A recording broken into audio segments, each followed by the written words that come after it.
Hello and welcome. This is Dr. Anil Joshi. Welcomes you to my series Learn Radiology with Dr. Anil Joshi. Today's topic is embryology and development of the bone, and the lecture is going to be delivered by Dr. Anil Joshi. This is a series which basically teaches those who are aspiring to be radiologists, radiology students, or those who are technologists or aspiring to get a degree in medical imaging technologies. Now, initially a disclosure. This lecture series is meant for doctors interested in learning basic radio diagnosis. Only content provided to the lecture is for information and academic purposes only. Dr. Joshi takes no responsibility as to the accuracy or competency of any information. I therefore request you to make best knowledge of this lecture only for the learning purpose and those who are aspiring to be radiology students. This series is not meant for medical legal purposes or for any reference purposes. We totally agree that most of the material which is in this lecture is from our departmental routine studies. However, certain material is downloaded from the free availability from the net, which is royalty free and free of any cost. This material is used and we acknowledge with thanks from whom the lecture has been prepared or the material has been given. Now we are coming to a basic, that is growth and development of the bones. Now, growth and development of the bone is essentially important to understand pathogenesis of certain diseases, which we are going to see in subsequent portion of the lecture. And embryology is extremely essential as far as knowledge of the disease and basic pathogenesis is concerned. Now, as the diagram shows, initially bones start developing in the embryological stage where they are in the cartilaginous form, and they go to certain phases which we are going to see subsequently to form a bone which is seen in adults.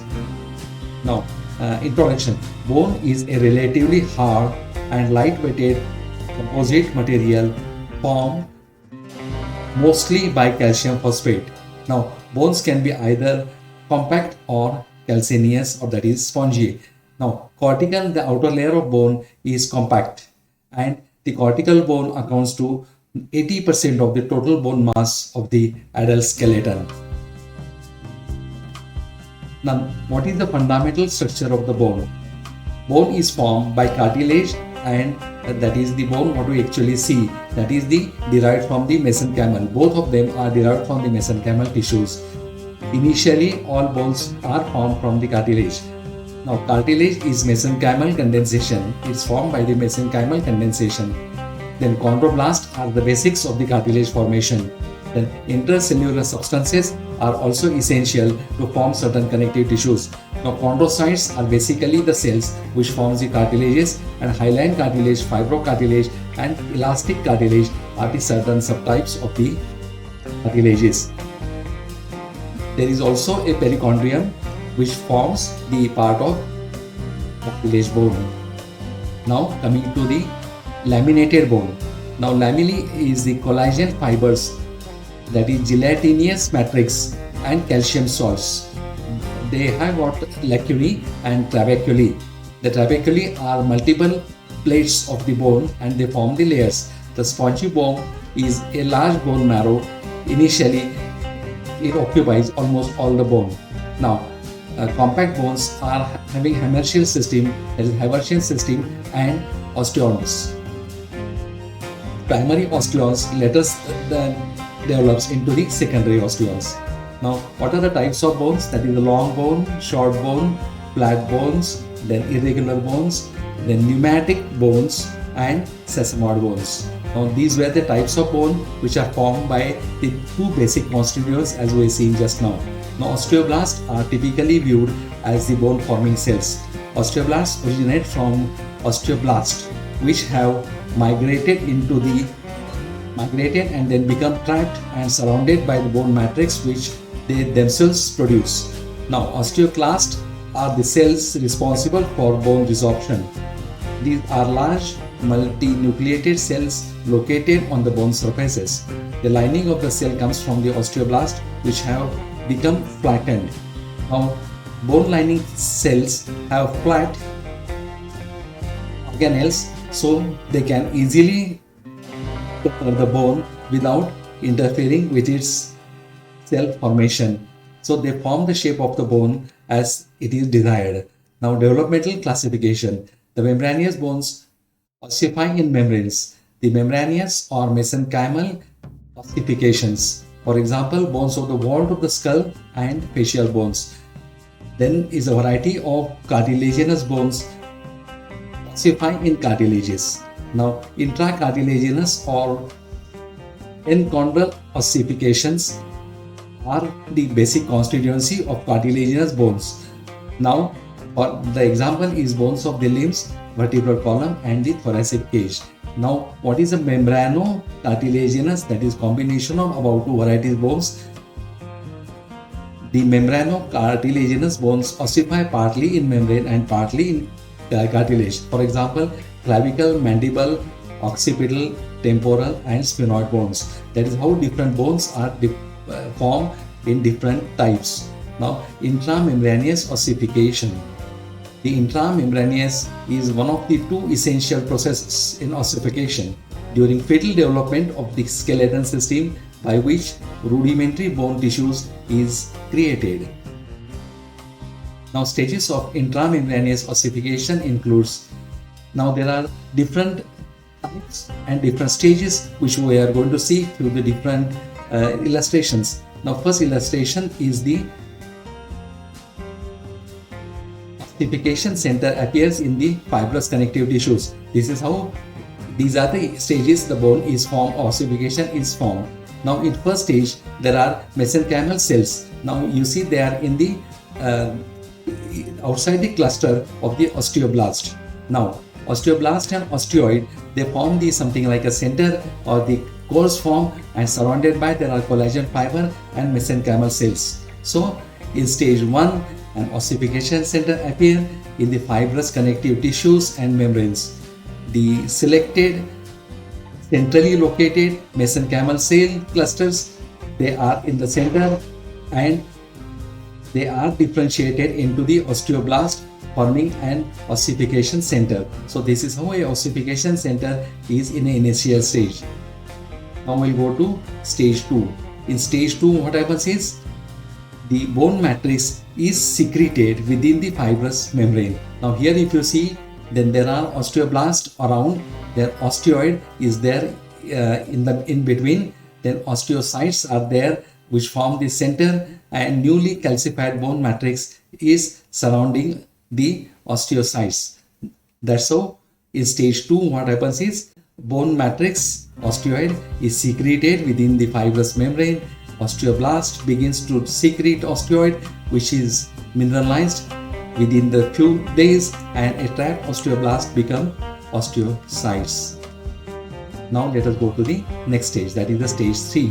That is a stage when there is woven bone and periosteum is formed. What happens in stage 3 is mesenchymal condensing. Mesenchyme is condensed to form the periosteum. So the periosteum is formed from mesenchyme. Then trabeculae of the woven bone start getting organized and they start getting blood vessels. Now let us go to the details of woven bone and periosteum forms. Accumulating osteoid is laid down between the embryonic blood vessels, which forms a random network. The result is the network instead of lamellae of trabeculae. Now vascularization mesenchyme condenses on the external face of the woven bone and become the periosteum. That's how a periosteum is formed. Now go to the stage 4. The stages of intramembranous ossification, stage 4. Now here we are seeing fibrous periosteum outside. Then we are finding plates of compact bone. Then we are finding diploid, that is spongy bone containing red bone marrow. Now let's see how the stage 4 is. That is the bone color of the compact bone forms and the red bone marrow appears at stage 4. The trabeculae just deep to the periosteum thickened, forming a woven bone collar that is later replaced within the mature laminar bones. Now, spongy bone diploid consisting of the distinct trabeculae persist internally and its vascular tissues becomes a red bone marrow. Now we come to the endochondral ossification. It begins in the second month of the development. It uses hyaline cartilage bone as model for the bone construction. It requires breakdown of the hyaline cartilage prior to the ossification. Now stages of the chondral ossification are given here. Now let us come to the first stage, the formation of the bone collar around the hyaline cartilage model, that is the stage 1. Now in stage 2, cavitation of the hyaline cartilage within the cartilage modeling occurs. Now you can see here stage 2. Stage 3 is invasion of the internal cavities by the periosteal bud and spongy bone formation. Now stage 4 is the formation of medullary cavity as ossification center appears of the secondary ossification preparation for the epiphysis. So this is how the epiphysis start appearing or forming. Now when completed, hyaline cartilage remains only in epiphyseal plate.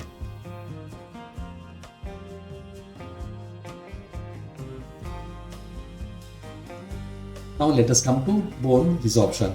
While osteoblast and osteoclast are adding new bone to the outer surface, osteoclasts are removing the bone at the inner surface of the enlarging marrow cavity. Osteoclasts make contact with the bone through a region referred as the ruffled border and subsequently have the ability to degrade both inorganic and organic matrices of the bone. Now what are the types of bone marrow? Red bone marrow, the chief blood cell forming organ of the adult and is found in spongy bone of the epiphysis of the long bones and main bodies of the ribs, sternum and vertebrae. Now yellow bone marrow composed mainly of the adipose tissues and found in the medullary cavity of the bones. Now let's come to bone remodeling. Osteoblasts form the osteon, the basic function unit of the compact bone by osteogenesis, whereas osteoclasts destroy osteon by resorption. Now the balance between these two yield bone deposition. As the age advances, bone resorption may exceed forming and bone mass decreases. So as the age advances, the bone mass decreases. Bone grow through a process of appositional growth, formation of new bone on the surface of the older bone or cartilage. Now here we come to long bone growth and remodeling, how it takes place. Now let's go first to the left hand side, that is the growth. The bone grows in the length because the cartilage grows here. That is point number 1. Point number 2 is the cartilage is replaced by the bone here. You can appreciate from left side, cartilage replaced, that is the big arrows. Then cartilage grows here, that is the third arrow. And fourth is the cartilage replaced by the bone. So these are the 4 stages of growth. Now what happens in remodeling? The articular cartilage is shown as uppermost. Now we are seeing towards the other end.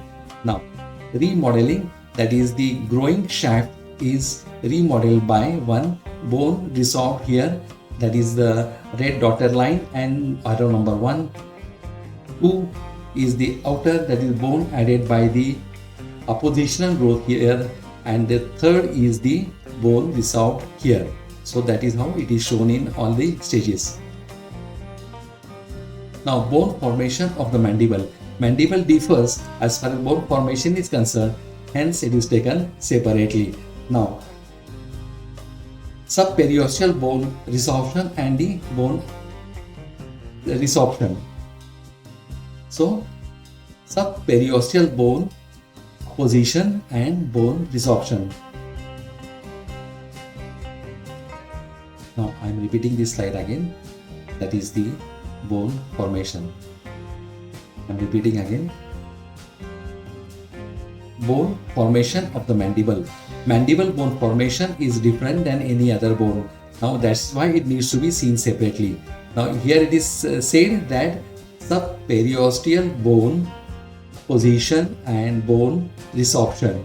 Now subperiosteal bone apposition and resorption helps in mandible growth, giving rise to the different result according to the place of resorption and deposition. Now here we are seeing the three columns, that is a bone deposition, bone resorption and resulting. First is external surface of the mandible, then that is the bone deposition. Bone resorption is the inner surface of the mandible and it results into the increase in transverse dimension. Now second is the posterior border of the ramus is the bone deposition. Anterior border of the ramus is the bone resorption and it results into the thickening of the ramus. It adjusts the thickening of the ramus. Now next point, anterior border of the coronoid process, where different parts of the mandible, how it is developed, we are seeing. Now bone resorption is from posterior border of the coronoid process and it results into the displacement of the coronoid process. And the last is the chin region, where there is only result, that is the modeling of the lower face. Now are there any factors which governs or which affects bone growth and remodeling? Yes, there are. A lot of bone remodeling is a result of hormonal actions. Hormones involved in a bone growth and remodeling are PTH and calcitonin. Calcitonin is released by the thyroid gland and that decreases osteoclast, yielding decreased mobilization of the calcium from bone and decreasing blood calcium concentrations. Overall general review. Specialized connective bone is a specialized connective tissue. It is a specialized connective tissue. Then component of bone are the osteogenic cells, that is the cellular component, osteoblast, osteocyte and osteoclast. We are seeing the overall components of the bone. Now we see in cell, now we will go to fibers, that is collagen fiber type 1. Then ground substance is chondroitin sulfate, keratin sulfate and glycoproteins. Now minerals are calcium phosphate, hydroxyapatite, crystals of the calcium phosphates. They form the bone. This is where the detail what forms a bone. Now furthermore, for the formation of bone, furthermore information, they are mesodermal in origin. They are formed by process of ossification. Now how? A, enchondral calcification, that is a cartilaginous calcification. B, intramembranous calcification, that is membranous calcification and remodeling. Now what is the law of ossification? Secondary ossification center which appear first, unless what is the law of ossification is secondary center which appear first. Let's repeat this slide. Repetition of slide. Laws of ossification. Now here we start. Now what is the law of ossification? Let's see what is the law of ossification. It is a secondary center which appear first and unites last with diaphysis, and secondary center which appear last unite first with diaphysis. So that is how the center which appear first unite last and which appear last appears first.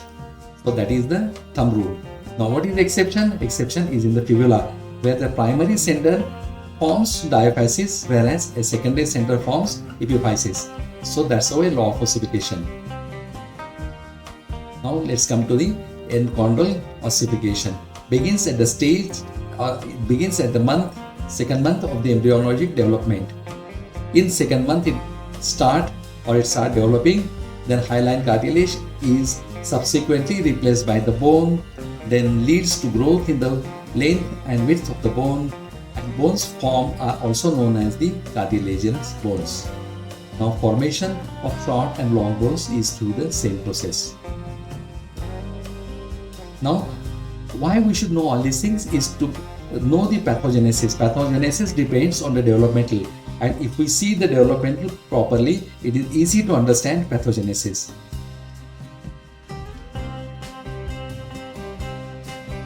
Now, what are the anomalies which can cause by the development of the bone? First is dyschondroplasia, enchondromatosis, exostosis, that is multiple exostosis or diaphyseal eclasia, then osteogenesis imperfecta, fibrous dysplasia, osteosclerosis or osteopetrosis, then achondroplasia or chondro-osteodystrophy, then dwarfism, gigantism.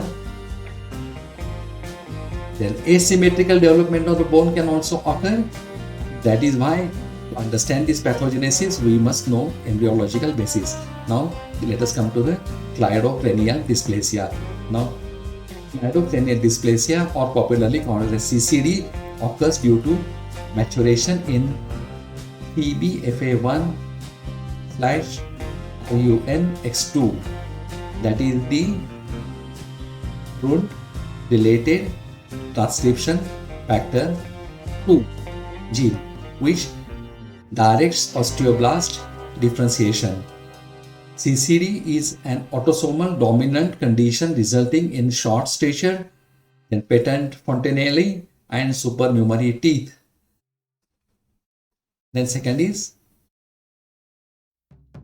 camptomelic dysplasia, CMD. CMD occurs due to maturation of SOX9 in bracket SRY-DOX9 gene, which directs chondrocyte differentiation. CMD is an autosomal dominant condition that results in bowing of long bones, and this condition usually results in neonatal death due to respiratory failure. Now, osteogenesis imperfecta. This occurs due to mutation of COL1A1, that is collagen type 1 alpha 1 chain, or COL1A2, that is collagen type 1 alpha 2 chains genes, which encode the majority component of the type 1 collagen. This is an autosomal dominant condition that results in very fragile bones, and frequent fractures are common in these patients. Achondroplasia.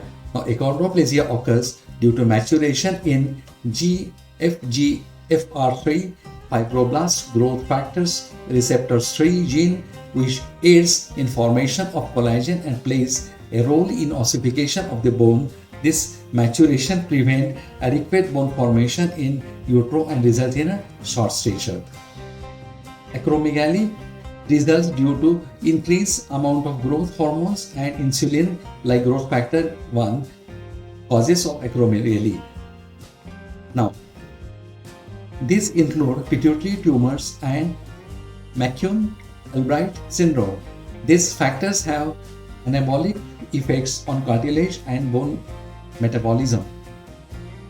Acromegaly also include, one is the gene which we have seen is responsible. Now, here we are seeing the pituitary tumors, and now we are seeing also these increased factors causes increased growth of the bone and degenerative changes of the cartilage resulting in atrophy. That is the pathogenesis. How it occurs is the increase because of this factor causes increased growth of bone and degenerative changes of cartilage resulting into atrophy.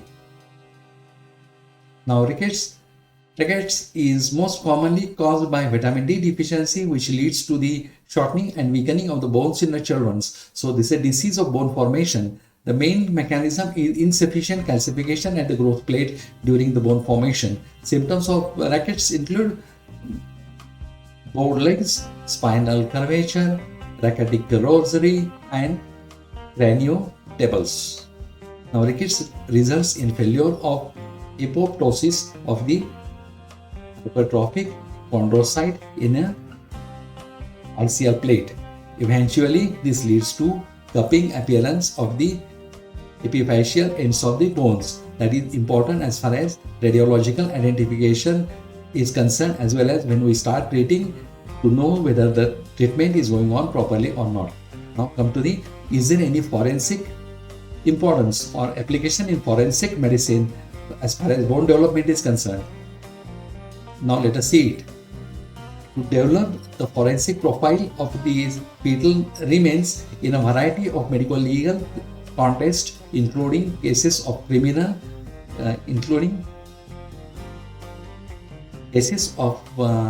criminal abortion, feticides, and infanticides. In such medical legal contents, the presence or absence of the ossification centers aid in gestational age estimation of the fetal remains, and dimensions of the various ossification centers are also useful in estimating the age of the fetus. For example, a linear measurement of the neural arch of the atlas, the diameter of the distal epiphysis of the femur, etc.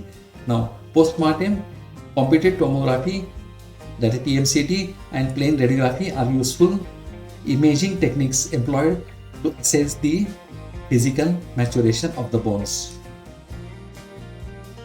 Now, there are also physeal fractures. Salter-Harris fractures are fractures of the epiphyseal plate. These types of fractures have an potential to repair bone ossification depending on the location. Injury to the epiphyseal plate can result in decreased longitudinal growth, angular deformity, and altered joint mechanism. Now, let us see that what are the types of Salter-Harris injuries. Type 1 is a separation through the physis. Type 2 is when fracture enters in the plane of the physis and exits through the metaphysis. Type 3 is the fracture enters in the plane of the physis and exits through the epiphysis. Type 4 are the fracture crosses the epiphysis and extend from metaphysis to the epiphysis. Type 5 are fracture is crush injury. So these were the type of Salter-Harris injuries, that is epiphyseal injuries, and their classification. With this, we are coming to the conclusive sections. Now, for understanding of the multiple skeletal pathologies listed below, it is essential to know their embryological basis. Now, what are the conditions? We are just investing, we are seeing them in detail during the lecture. First is dyschondroplasia or enchondromatosis. Second is achondroplasia, bifacial achalasia, osteogenesis imperfecta, cleidocranial dysostosis, fibrous dysplasia, osteosclerosis, dwarfism, gigantism. All these conditions have got their basic with the embryology and the bone forming cells. Therefore, we should know the basic of the bone forming cells, how the bones are formed, how the reabsorption takes place, which are the factors which governs them, how they are developed, and therefore, if we know the basic of all these things, it is very easy to understand their pathogenesis. There are different lecture series by me only which covers all these topics. So also in multiple metabolic as well as other conditions of the bone also. This lecture was essentially meant to understand the embryological basis. Therefore, I have selected this topic for today's lecture. With this, we are coming to conclusion. I thank you for giving me your valuable time. Please note, radiology is not a race. It's a process. Be a part of this process and enjoy the feast of knowledge. I am Dr. Anil Joshi, logging off till we meet again. Take care, give your best to the patient, know the basics so that you can do good diagnosis of the diseases. Thank you.